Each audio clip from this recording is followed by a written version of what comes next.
गुरु प्यारी साध संगत जी, आप सभी को प्यार भरी राधा स्वामी जी। साध संगत जी, शाहरुख खान ने हाल ही में एक मशहूर टीवी शो में एक ऐसी बात कही जिसने हर किसी को चौंका दिया। शो के होस्ट ने जब शाहरुख खान से पूछा कि इतने सालों की दौलत शोहरत के बावजूद उनका दिल कैसे स्थिर और सुकून भरा रहता है, तो शाहरुख खान ने मुस्कुराते हुए कुछ ऐसा कहा जिसने पूरे शो का माहौल ही बदल दिया। शाहरुख खान ने कहा, यह जो शांति और स्थिरता है, इसका श्रेय मैं एक ऐसे शख्स को देना चाहूँगा जिनसे मैं बहुत प्रभावित हूँ। बाबा जी। यह सुनते ही दर्शकों में खामोशी छा गई। शाहरुख खान ने आगे बताया, किसी समय में मैं बहुत काम में व्यस्त था, लगातार फिल्मों की शूटिंग और यात्रियों में कहता था। इसी बीच मेरे एक करीबी दोस्त ने मुझे बाबा जी के बारे में बताया।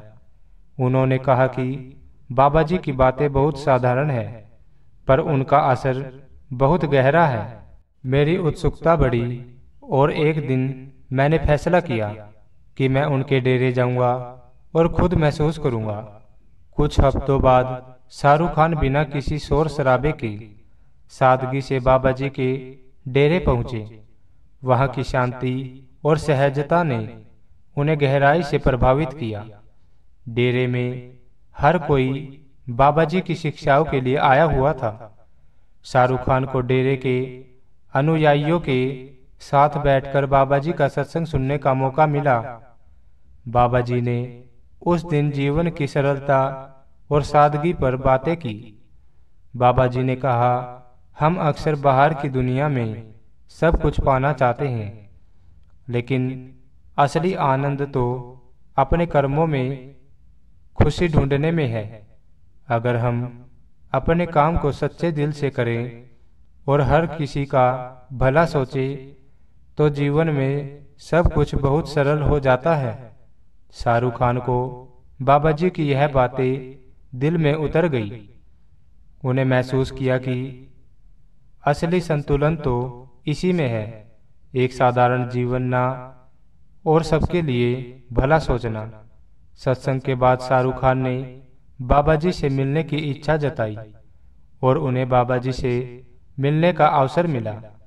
बाबा जी ने उनकी तरफ देखा और मुस्कुराते हुए कहा, तुम तो यहाँ आने वाले नहीं थे, फिर कैसे आए? शाहरुख खान ने विनम्रता से जवाब दिया, बाबा जी, मैं यह जानने आया हूँ कि इतना सब कुछ होते हुए भी एक साधारण और शांतिपूर्ण जीवन कैसे जिया जा सकता है। बाबा जी ने मुस्कुराते हुए कहा, सादगी में ही महानता है।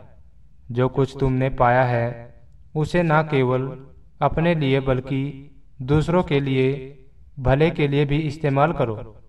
जीवन में सब कुछ पाना ही खुशी नहीं, बल्कि जो कुछ हमारे पास है उसे साझा करना ही असली संतोष है। बाबा जी की इस सीख से शाहरुख खान ने लिया कि असली खुशी और संतोष केवल पाने में नहीं, बल्कि अपने काम और सफलता से दूसरों की जिंदगी में भी खुशियां लाने में है। इस मुलाकात के बाद शाहरुख खान ने अपने जीवन का एक नया लक्ष्य बना लिया, जितना हो सके लोगों के जीवन को बेहतर बनाने में योगदान देना। बाबा जी के आशीर्वाद और उनकी सीख से प्रेरित होकर शाहरुख खान ने अपनी कई फिल्मों की कमाई का हिस्सा दान में देना शुरू कर दिया।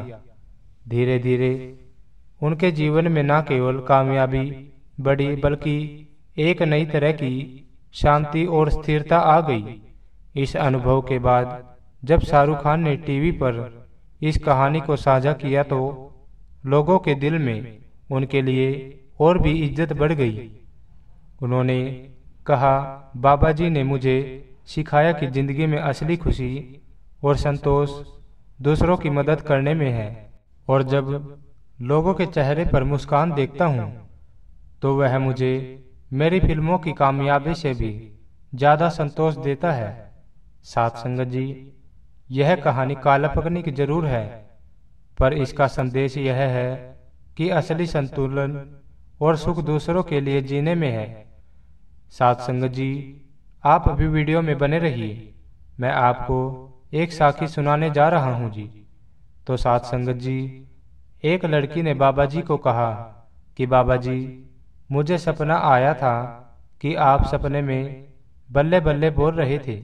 बाबा जी हंसने लगे और बोले, जब मैं तुम सबको देखता हूँ तो बल्ले बल्ले तो नहीं होती, सब थल्ले थल्ले ही है।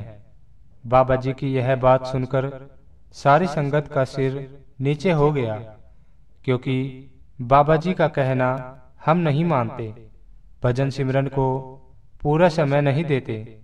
हम सबको आज यह साखी जो सुना रहे हैं, साखी सुनकर आपको शायद थोड़ा सा अजीब लगेगा, क्योंकि जब एक बुजुर्ग पति पत्नी ने बाबा जी के हाथ से प्रसादी लेने से ही इनकार कर दिया। बाबा जी अक्सर तीनों भंडारों पर आए सेवादारों को और जत्थेदार को अपने हाथों से प्रसादी देते हैं, लेकिन उस समय 2 नंबर सेट जहां बाबा जी सेवादारों को हर बार प्रसादी देते हैं, जब एक बुजुर्ग सेवादार पति पत्नी ने बाबा जी के सामने ही बाबा जी से प्रसादी लेने से मना कर दिया, और यह देखकर सभी सेवादार बहुत हैरान हो गए, क्योंकि जिस कुल मालिक के हाथों से प्रसादी लेने के लिए सारी संगत तरसती रहती है, उस समय बुजुर्ग पति पत्नी ने बाबा जी से प्रसादी लेने से इनकार कर दिया। ब्यास डेरे में तो हमेशा सेवा चलती ही रहती है और दूर दूर से सेवादार सेवा करने के लिए ब्यास में पहुंचते रहते हैं, और जब बाबा जी के भंडारे होते हैं तो बहुत ज्यादा सेवादार सेवा करने के लिए आते हैं। इन्हीं जत्थेदार में से एक जत्था बाबा जी के भंडारे पर 3-4 दिन की सेवा करने पहुंचा था। इस जत्थे में 2 बसें भरकर आई थी, जिसमें एक बुजुर्ग पति पत्नी भी थे। इन बुजुर्ग पति पत्नी ने बड़े महाराज जी से काफी समय पहले नामदान ले रखा था। वह दोनों शादी से पहले ही डेरे में आते रहते थे। भजन सिमरन और सेवा यह दोनों बहुत करते थे। जब यह अपने जत्थे के साथ भंडारे से पहले ब्यास में पहुंचे तो उस समय रात हो चुकी थी, इसलिए उस समय सभी सेवादारों ने ब्यास में पहुंचने के बाद लंगर किया और सोने के लिए चले गए, क्योंकि उनकी सेवा अगले दिन सुबह 7 बजे शुरू होनी थी। जब यह बुजुर्ग पति पत्नी रात को सोए थे तो ठीक ठाक थे, लेकिन सुबह होते ही बुजुर्ग सेवादार को तेज बुखार चढ़ गया। उन्होंने वहां से गोली लेकर खाई, पंडाल में अपनी सेवा पर चले गए। सेवा करने के थोड़ी देर बाद ही उन बुजुर्ग की तबीयत ज्यादा खराब होने लगी। सबने देखा कि अंकल जी को ज्यादा बुखार हो रहा है, तो जत्थेदार ने उनको सलाह दी कि आप आज सेवा न करें, क्योंकि आपको तेज बुखार है। लेकिन वह कहने लगे कि मैंने सुबह गोली ले ली थी, अब मेरा बुखार उतर जाएगा। लेकिन जब बाकी सेवादार भी उन बुजुर्ग पति पत्नी को सेवा ना करने का जोर डालने लगे, तो बुजुर्ग जी ने थोड़ी देर के बाद सेवा रोक दी और वह बुजुर्ग की पत्नी उनको लेकर वापस अपने शेड में आ गई, क्योंकि उनको तेज बुखार था। उनकी पत्नी ने सोचा कि मुझे आज अपने पति के साथ रहना चाहिए। बाबा जी ने शायद हमसे आज यही सेवा लेनी थी। यह सोचकर वह बुजुर्ग आंटी जी भी अंकल जी के पास ही रुक गई और उनके माथे पर हाथ लगाया तो उन्हें तेज बुखार था। बुजुर्ग आंटी ने तौलिए वाला रुमाल गीला करके उनके माथे पर रखने लग गई। वह सोच रही थी कि उनका बुखार जल्द ही उतर जाएगा। ऐसे ही आधा दिन बीत गया और दोपहर के बाद वह अपने आप को थोड़ा ठीक महसूस करने लगे, तो उन्होंने अपनी पत्नी से कहा कि चलो अब हम सेवा पर चलते हैं। हम 3 दिन की सेवा पर आए थे, उसमें से आधे से ज्यादा दिन तो हमने ऐसे ही बिता दिया है। यह कहकर वह उठ खड़े हुए और उनकी पत्नी ने हाथ लगाकर देखा कि उनको बुखार नहीं है। तो वह उनको लेकर सेवा वाली जगह पर चली गई। जब वह दोनों पति पत्नी सेवा पर पहुंचे तो वहां पर सारे सेवादार पहले से ही एक लाइन में बैठे हुए थे। उन्होंने पूछा तो जत्थेदार ने कहा कि बाबा जी सारे जत्थों को दर्शन देने और अपने हाथों से प्रसादी देने आ रहे हैं। यह सुनकर वह बुजुर्ग अंकल जी और आंटी जी भी लाइन में बैठ गई। जैसे ही बाबा जी आए और सब सेवादारों को दर्शन दिए और बाबा जी से प्रसादी देने लगे, यह सुनकर अंकल जी और उनकी पत्नी उस लाइन में थोड़ा पीछे हटकर बैठ गए। कुछ देर में बाबा जी ने वहां सभी सेवादारों को दर्शन देकर सबको प्रसादी दे रहे थे। तो प्रसादी देते समय बाबा जी की नजर उन बुजुर्ग पति पत्नी पर गई। तो बाबा जी ने उन्हें अपने पास बुलाया और कहा कि आप लोगों को प्रसादी नहीं चाहिए। बाबा जी की यह बात सुनकर वह दोनों कहने लगे, बाबा जी ऐसी बात नहीं है, लेकिन आज हमारा इस प्रसादी पर हक नहीं बनता कि हम आपसे प्रसादी ले। जानी जान बाबा जी तो सब कुछ जानते ही थे, लेकिन बाबा जी ने फिर भी उनसे कहा कि भाई आज आपने ऐसा कौन सा गुनाह कर दिया कि आप मुझसे प्रसादी ही लेने के हकदार नहीं हैं। वह बुजुर्ग सेवादार बोले कि बाबा जी प्रसाद का हक तो उन सेवादारों का होता है जो सेवा करते हैं। हमने तो आज सिर्फ आधा घंटा ही सेवा की है और उसके बाद हम सेवा से चले गए थे, इसलिए हमारा प्रसादी का हक नहीं बनता। यह बात सुनकर बाबा जी मुस्कुरा दिए और कहने लगे कि सेवा में सेवा करने वाले का भाव देखा जाता है, यह नहीं देखा जाता कि उसने कितनी सेवा की है। कुल मालिक के घर में इसकी तुलना नहीं होती कि किसी सेवादार ने दूसरे सेवादार से कम या ज्यादा सेवा की है। मालिक तो केवल हमारे सेवा के भाव से ही प्रसन्न होते हैं। आपके अंदर सेवा करने की कितनी लगन है मैं यह जानता हूँ।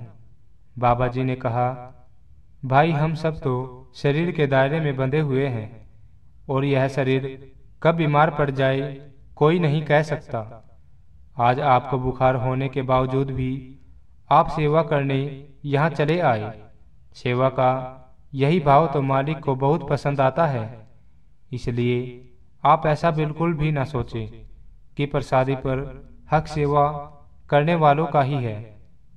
फिर बाबा जी ने अपने हाथ से उन बुजुर्ग पति पत्नी को प्रसादी दी और वहां से चले गए। साथ संगत जी हर पल उस परम पिता परमात्मा का शुक्र करें। शुक्राने में बहुत ताकत होती है। रोज शुक्राना करे, हे मेरे परम पिता परमात्मा तुम्हारा कोटि कोटि धन्यवाद। मेरे हाथ को थामने के लिए, मेरे सिर पर हाथ रखने के लिए धन्यवाद।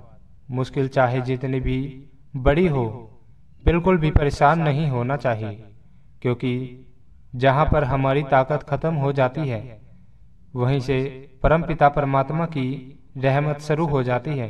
ऐसे प्यारे बाबा जी जो सबके दिल की बात जान लेते हैं। तो साथ संगत जी इसी के साथ हम आपसे विदा लेते हैं। मिलते हैं एक और नई वीडियो के साथ।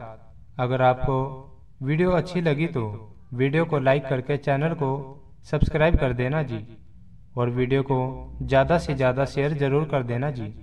कमेंट में राधा स्वामी लिखना मत भूलना जी। तो मिलते हैं एक और नई वीडियो के साथ।